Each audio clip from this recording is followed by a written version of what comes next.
All right, chapter 8. And if you watched the last video, you'll know that I alluded to the Beehive and CoffeeBuddy as a little bit of a distraction or a side project during my agency chapters.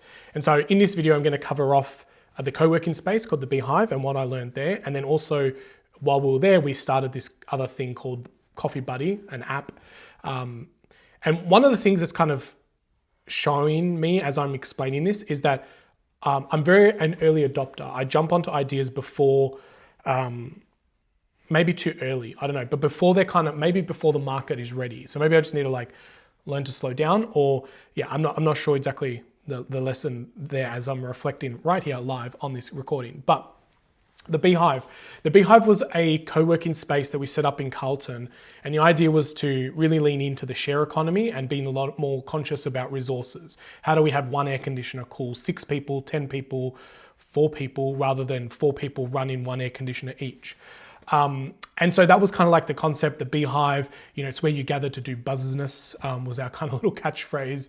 And it was on Lygon Street in Carlton, on level 1, on a corner. The building has now been knocked down and turned into a multi-story business building of homes. But it was cool. We got furniture, we set it up. It was probably too slick. This is one of the lessons I learned. We fitted out the co-working space with all brand new furniture that was on a lease agreement. We even got a corporate printer that was on a lease agreement.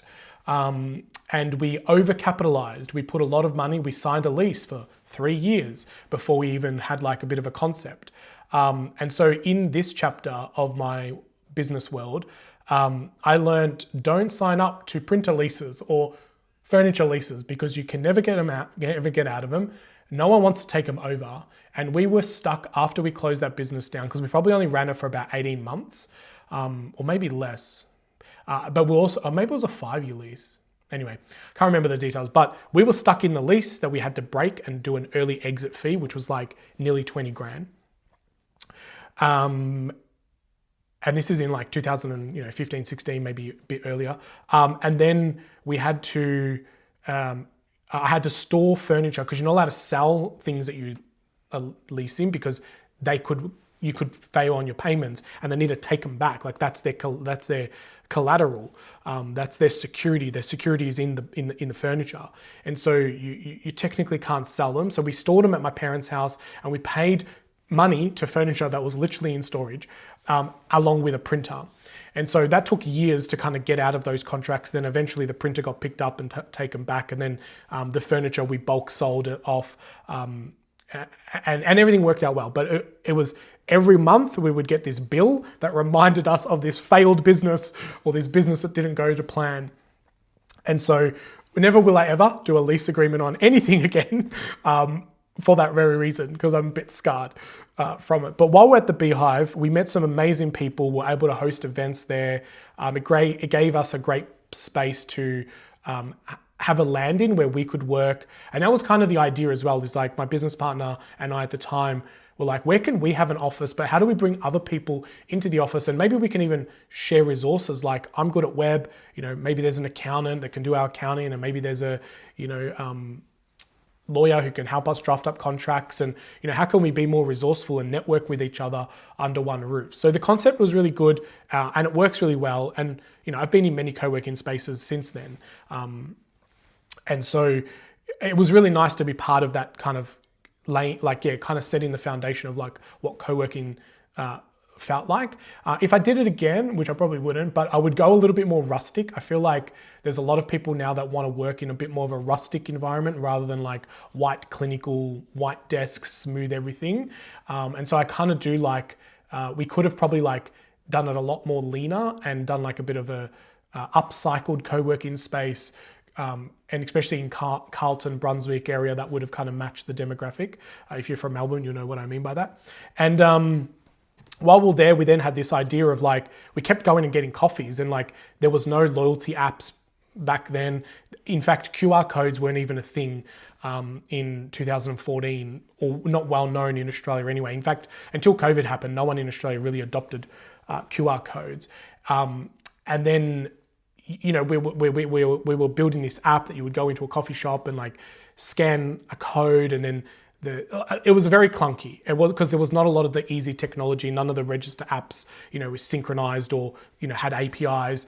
And so the whole idea was that you go to coffee shops and you would earn coffee credits, and then you would get a discount at the time, actually. So it was not a point system. It was like you just got cheaper coffee. When you feel like a coffee, your CoffeeBuddy got you covered, and you would get cheaper coffee. But the trade-off was that your details would then get exchanged to the cafe owner, because one of the other things I noticed back then is that cafes didn't know who their customers were. They weren't doing any marketing. There was no repeat business. There was no way of sending out an offer to say, we're doing Taco Tuesday, like come in for tacos. And so cafe owners were relying on walk-in traffic, and I working in the office in the city and going to a lot of cafes and chatting to cafe owners, they were missing kind of the loyalty. Since then, that's been solved. There's a whole bunch of like amazing companies that have set up and solved that problem for hospitality. But in 2014, that was something that we were working on. And the mistake that we did, and what I would do differently there, is I would never build an app native again. I would build a web app to test it. And I think web apps these days are much easier to develop and change. But back then we got excited because they're like, we're going to become appreneurs. Like, let's build an app that's going to go viral and make us squillions of dollars.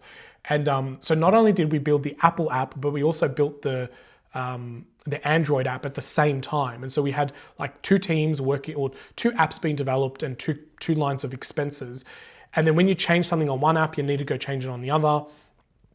And when we got to the end, and this is where I also learned, like, don't build something that you think the market wants, like build it with them. And so we thought everyone wanted this amazing thing. And then we started going into cafes and they're like, oh, this feels a bit odd, or is this a scam? Are you gonna like take our money and then not give us the money? And we went, maybe these are some things we should have asked before we built the app. So yeah, very young Ray here, still in my late 20s, learning life, but I didn't know the concept of like, I hadn't landed the concept of like build it with them, create feedback loops. I was like, everyone's going to want to drink coffee and cheaper, and cafe owners going to want data of their customers, and this is a no-brainer. Like, who wouldn't sign up? And we really struggled to take it to market, and we binned it very quickly. We lost, I don't know, maybe like, I think back then it was maybe like 16K in this project. And it doesn't sound like a lot of money, but this is, money was a little bit different back then. It was a lot harder. Salaries were still like 60K, not 150. And and so like, the money did burn, but it did burn to like bin that. But it was another lesson learned that, you can do web apps to like do a minimum viable product. You can ask the customers and the cafe owners a lot earlier, like what app do they want? And so, at the Beehive, we trusted this kind of CoffeeBuddy app, and then walked away from the Beehive and the CoffeeBuddy app at the same time. So, it may sound like I've had a lot of failed businesses, but I don't know. I kind of like the idea that I get shit done and I test things and I make magic happen, and then I also have the ability to walk away from something when it's not working. I feel like one of the traps that business owners fall in is that they launch something and they get stuck on it and like, I'm not going to quit until I make it work. And I think the best thing is to know when to quit. I don't think I quit early. I feel like I've got a lot of patience and a lot of resilience, but when the writing's on the wall, the writing's on the wall. And do I want to put the effort into like pushing this rock up the hill, or do I want to go and find a new rock and a new hill that might be a little bit easier? And so this is why a lot of things kind of bounce around from here to there and everywhere. I think the Beehive and CoffeeBuddy needed its own little video. And then what happens is I'm in the agency world, and then I discover soil. And that's where my whole kind of life takes a bit of a pivot. And I start merging this world of digital and soil together. So I hope I haven't given the wrong segue. Nope, it is. It's the soil chapter. Awesome. I'll see you in the next video.